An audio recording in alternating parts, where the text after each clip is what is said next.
My name is Caitlin Matichek, and I'm presenting a PSA on pregnancy and STDs. This PSA will cover the causes, prevention, treatment, and symptoms of STDs during pregnancy.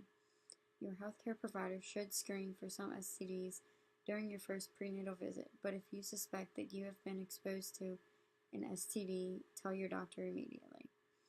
STDs include herpes, HIV, genital warts, hepatitis B, chlamydia, syphilis, and gonorrhea. This PSA will cover gonorrhea and herpes and how they can affect pregnancy.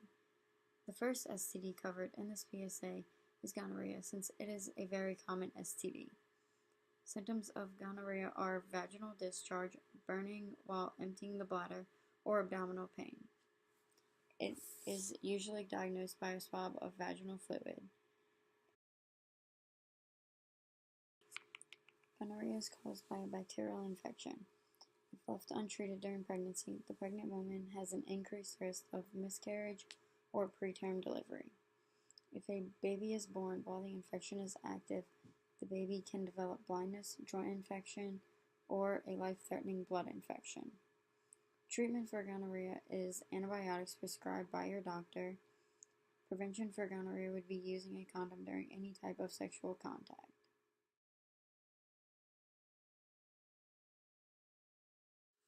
The second STD covered in this PSA is herpes. Herpes may not have any symptoms that you or your partner can see or feel. Sometimes the signs may be mild and mistaken as pimples or ingrown hairs or the flu.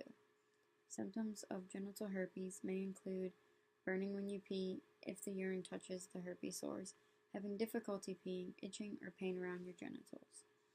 The first outbreak can last between 2 to 4 weeks, but outbreaks can reoccur. To prevent herpes, using a condom during any form of sex can lower the risk, but since herpes can live on areas of your body that isn't protected by a condom, they do not always protect you from herpes. If you are diagnosed with herpes, there are several ways to prevent spreading herpes to your partner. The first and most important is to not have sex during an outbreak, and secondly, talking to your doctor about herpes medication that will lower the chances of you spreading herpes to your partner. Herpes can be spread to the baby if delivered vaginally. Therefore, many women with herpes will have a C-section in order to prevent the transmission of herpes to the baby. There is no cure for herpes, but there are medications to take to make the outbreaks less frequent and painful.